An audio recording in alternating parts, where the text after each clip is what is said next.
My wife demanded I sell my late mother's house to fund her startup. I refused. She forged my signature and sold it anyway. What she didn't know is my mother put the house in an irrevocable trust. The buyer was my lawyer, and she had just committed felony fraud, and then I, 36 male, lost my mom 2 years ago. Cancer. The only good thing that came from those awful months was getting to spend time with her at the end. She left me her house. Nothing fancy, just a 3-bedroom in a decent neighborhood. But it was where I grew up. Every corner has memories. My wife Camille, 34, and I have been married 7 years. No kids yet. She always said we needed to be financially ready first. Funny how that works out. 6 months ago, Camille got obsessed with starting a luxury wellness brand. She'd been following these entrepreneurship influencers who sell courses about dropshipping and passive income, spent $3 on their masterclass without telling me. Then she quit her job as a marketing coordinator because she needed to focus on her vision. Last month, she sat me down with a whole PowerPoint presentation, professional stuff, market analysis, projections, the works. She needed $150K initial investment. Her plan: I sell mom's house, it's just sitting there empty. She said your mom would want you to succeed. I said no. Told her the house wasn't just an asset to liquidate. We had savings she could use to start smaller, test the market first. She called me unsupportive, said I was choosing a building over our future. The fight was ugly. She stayed at her friend Astrid's for 3 days, came back all apologetic, said she understood, would find another way. I believed her. I'm an idiot. Yesterday, I got a call from my neighbor near mom's house. Said there was a sold sign in the yard and people measuring the driveway.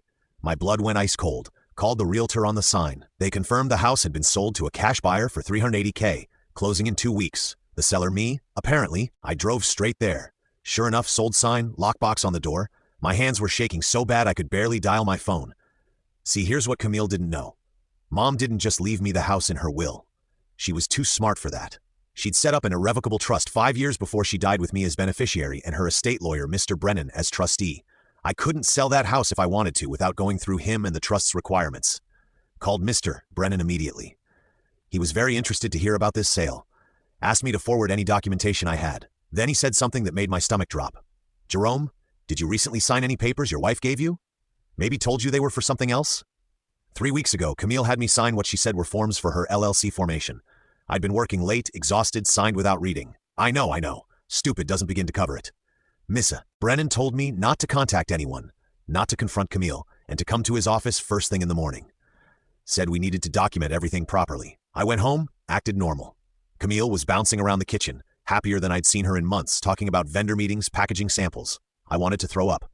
This morning, I met with Mr. Brennan, the buyer of my house, Mr. Brennan's partner at the law firm, Mr. Gallagher, who'd agreed to play along once they realized what was happening. Camille had forged the deed transfer documents. She'd also somehow convinced a notary to stamp them. Mr. Brennan is investigating that part. The sale was completely fraudulent. We're talking felony, fraud, forgery, identity theft. Mr. Brennan laid out my options. I could confront her and try to work it out privately, or we could let this play out, gather evidence, and make sure she faces consequences. I'm sitting in my car right now. She just texted me asking what I want for dinner with a heart emoji. I texted back, whatever you want, babe. The closing is in 13 days. Let's see how this plays out. Update 1. It's been 5 days since I found out, and Camille's really ramping up the entitled behavior. I'm documenting everything like Mr. Brennan said. First, she went shopping. Came home with bags from Nordstrom Saks, some boutique furniture store, just getting a few professional pieces for meetings. She said first impressions matter in business, probably dropped $10K. Then she hired a brand consultant, some guy named Fipe, who charges $500 an hour to tell her what colors represent aspirational wellness. She had him over to our apartment for a 3-hour session. I had to sit there and listen to them discuss whether sage green or eucalyptus better captured her essence. But the real kicker came yesterday. She called a family meeting, had both our families on Zoom. Her parents, her brother Dominic, my dad, my sister Eloise, announced that we were taking the next step in our journey. Jerome and I are liquidating some assets to fund my business. She said, all professional. We're so grateful for your support. My dad, who loved my mom deeply even after their divorce, asked, what assets, Camille? Smooth as silk. Just some properties that aren't generating income. Better to invest in our future. I sat there silent. Eloise was staring at me through the screen, confused. She knew exactly what properties we had. Just mom's house. I gave her a tiny headshake. Not now. After the call, Camille was glowing. Your family seems supportive. Yeah, I said. They did. She's also started spending money we don't have yet. Put deposits down on a $30 business course mentorship, a co-working space membership, $800 per month, a Tesla Model X for business meetings, some AI software suite, that's $2K a month. She showed me the Tesla paperwork proudly. Delivery in 3 weeks, just after closing. Here's the psycho part. She's keeping a spreadsheet of how she'll pay me back. has this whole repayment plan mapped out based on her projected revenues, like she's being responsible about spending my dead mother's house money that she stole. Mr. Brennan, meanwhile, has been busy. Found the notary goes by Rita, works out of a strip mall. She's already flipped on Camille. Admitted she never actually saw me sign anything. Camille paid her $500 cash to stamp documents without proper verification. Rita is looking at losing her commission and criminal charges, so she's singing like a canary. We also have the digital trail. Camille used her laptop to edit the documents. Metadata shows her username and timestamps. She researched how to forge signatures on Google. Actually bookmarked a YouTube tutorial. She practiced my signature about 100 times on a legal pad. Found it in her desk drawer at home when she was out. But Mr. Brennan wants more. We need her to complete the crime. He said attempted fraud is one thing, completed fraud is another. So we're waiting. Mr. Gallagher is playing the eager buyer. Already transferred the earnest money to an escrow account. Actually just moved it to another account at the firm. Camille thinks she's getting 380 curs in 8 days. Last night she was looking at commercial real estate listings for her flagship wellness center. Found a spot downtown. Only $15 a month. We could put the lease in the company name, she told me. Build business credit. Smart thinking, I said. I'm not sleeping. Can barely eat, but I'm seeing this through. Update 2. The entitlement has reached astronomical levels. 3 days until the closing, and Camille's gone full monster. Started with her quitting her friend Thalia's wedding party because, quote, I can't be associated with such small-minded people anymore. Thalia's crime, suggesting Camille was moving too fast with her business. Then she called my sister Eloise, told her we were planning to renovate Mom's house into a wellness retreat, and would she like to invest, get in on the ground floor? Eloise called me immediately, panicking about Mom's house. I had to talk her down, promise everything was under control without giving anything away. The audacity of trying to scam my sister with my mother's house. 2 days ago, she fired our cleaning lady Lucia, who's been helping us for 3 years. Why? Successful people have executive assistants, not maids. She actually said that to Lucia's face. Lucia, who sends half her paycheck to her family overseas. I then mowed Lucia 3 months' pay and apologies. But yesterday was something else. Camille's parents, Walter and Diane, came over. They're decent people, teachers. Both of them worked their whole lives. Camille sat them down and explained how they should refinance their house to invest in her business. It's a sure thing, she said, showing them her made-up projections. You could double your retirement fund. Her mom was hesitant. Sweetheart, we're not business people. That's exactly why you need me to manage it for you, Camille said.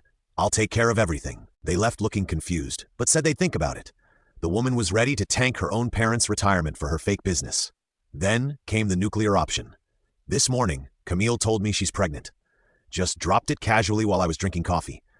Oh, by the way, I'm late. Took a test. We're having a baby. Perfect timing with the business, right? They'll have such an amazing life. I nearly choked. We haven't been intimate in 2 months. She's been too stressed. But here's the thing. I saw her buy tampons last week. Saw the box in the bathroom trash yesterday. She's fake pregnant to lock me down. Probably figures if the house thing goes bad somehow, I won't leave a pregnant wife or she'll miss a Riri from the stress if I confront her. I texted Mr. Brennan about this development. His response? Document everything. So I did. Took photos of the tampon box in the trash, the receipt from CVS, everything. Mr. Gallagher called her yesterday about the closing. She was so sweet on the phone. Oh yes, Gallagher. My husband and I are so grateful for your quick response. This house means so much to us, and knowing it's going to a good family just warms our hearts. A good family. The house her husband's dead mother left him warms her heart. She's already transferred the Tesla deposit, signed a letter of intent for the commercial space, told Feep she's bringing him on full-time as creative director at 150 galas a year. Tomorrow is the final walkthrough. She doesn't plan to attend. Told Mr. Gallagher that I'll handle it since Jerome knows the house better. No kidding. Mr. Brennan has everything ready. Local PD is aware. The district attorney is interested. Apparently, they've been trying to nail that notary Rita for other sketchy stuff, and this is their golden ticket. Camille made a spa appointment for the closing day. Full treatment. I want to look my best for our new beginning, she said. I smiled and offered to pay for it. You deserve it, babe. One more day. Update 3. It's 3:00 p.m. I'm writing this from Mr. Brennan's office. My hands won't stop shaking. This morning, Camille was floating, literally dancing around the apartment. She made this elaborate breakfast talking about baby names, nursery designs. The performance was incredible. She even had a Pinterest board called Tiny CEO Nursery she'd apparently been working on for weeks. At 10 a.m., she left for the spa, kissed me goodbye. When I get back, we'll be rich. Well, richer. Well, you know what I mean. I knew exactly what she meant. At 11 a.m., I met Mr. Brennan, Mr. Brad Gallagher, Detective Morrison, and Detective Hang at the house, Mom's house. We did the final walkthrough. The detectives stayed in their car. Mr. Brennan had all the documentation, the original trust documents, the forged signatures, read of the notary's confession, the metadata from the document tampering, Bank records showing the deposits. Camille paid text messages between Camille and Rita. Camille's practice signatures at 1 p.m. Camille texted at the spa getting my nails done. Should I do nude or red for our new beginning? I texted back red. Definitely red. At 2 p.m. we were all at the title company's office. Camille arrived at 2:15 glowing from her spa day. Red nails like I suggested. She air-kissed Mr. Gallagher. So understanding about the quick closing. We sat down at the conference table. The title agent started the paperwork. Camille was practically vibrating with excitement. She kept touching her stomach, really selling the pregnancy thing. Then the title agent frowned. Mr. Russo, there seems to be an issue with the deed. Camille's smile flickered. What issue? We provided everything. Well, the agent said, according to our search, this property is held in an irrevocable trust. It can't be sold without trustee approval. Camille laughed, actually laughed. Oh, that's outdated. Jerome's mom passed away. The trust dissolved with her death. Right, honey? I stayed quiet. Mr. Brennan stood up. Actually, Mrs. Russo, I'm the trustee of that trust, and I certainly didn't approve any sale. The color drained from her face. Who? Who are you? Jerome's mother's attorney. Also the trustee of her irrevocable trust, which is very much still active. She turned to me. Jerome, what's going on? I pulled out my phone, showed her the photo I took of her practice signatures. You tell me. The panic in her eyes was something to see. She started to stand, but Detective Morrison and Detective Hang walked in. Camille Russo Morrison said, we need to ask you some questions about fraudulent real estate documents. She tried to run, actually tried to bolt for the door in her designer heels. Detective Hang stopped her easily. This is insane, she screamed. Jerome, tell them you signed those papers. No, I said calmly. I signed LLC documents. You forged the deed transfer. Then came the meltdown. The real Camille screaming that I'd ruined her life, that I was a pathetic mama's boy, that I never supported her dreams, that she deserved that money for putting up with me for 7 years, that my mom was a bitter old witch who probably died just to spite her. That last bit got me, but I stayed calm. Mr. Brennan was recording everything. They arrested her for felony fraud, forgery identity theft, conspiracy to commit fraud because of Rita's involvement. As they let her out, she played her last card. I'm pregnant. You can't arrest a pregnant woman. Jerome, tell them about the baby. I looked at Detective Morrison. She bought tampons 4 days ago. Check the CVS on Meridian. Receipts in my email. The detective actually smirked. As they put her in the car, she screamed, I want a lawyer. Mr. Gallagher stepped forward. I'm a lawyer. Then you're my lawyer. Actually, he said, I'm a witness for the prosecution. The look on her face, I'll remember it forever. Final update. It's been 6 weeks. Time to wrap this up. Camille was arraigned the day after her arrest, bail set at $50K. Her parents put up their house as collateral. The same house she tried to get them to refinance. She hired an attorney, some hotshot who took $20K up front from her parents, then dropped her when he realized how much evidence we had. Rita, the notary, took a plea deal immediately.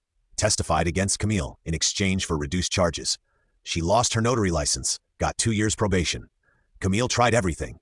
Claimed I gave her verbal permission to sell, said she had power of attorney, no documentation, insisted she was pregnant and I was causing a miscarriage. Said I was abusive and she was scared to ask permission. Claimed mental illness from entrepreneur stress. None of it stuck. The evidence was overwhelming. 2 weeks ago, she took a plea deal. 3 years probation, 6 months house arrest, $10 fine, 200 hours of community service, and she has to pay restitution for all the deposits she put down with money she didn't have. Felony on her record forever. But here's where it gets really wild. Remember Fipe, the brand consultant? Turns out he and Camille had been having an affair for months. He was the one who convinced her to forge the documents. His plan was to be her business partner once she had the money. Guess who was going to disappear with the cash once it cleared? Dominic, her brother, found their texts on her laptop when he was helping her parents clean out our apartment.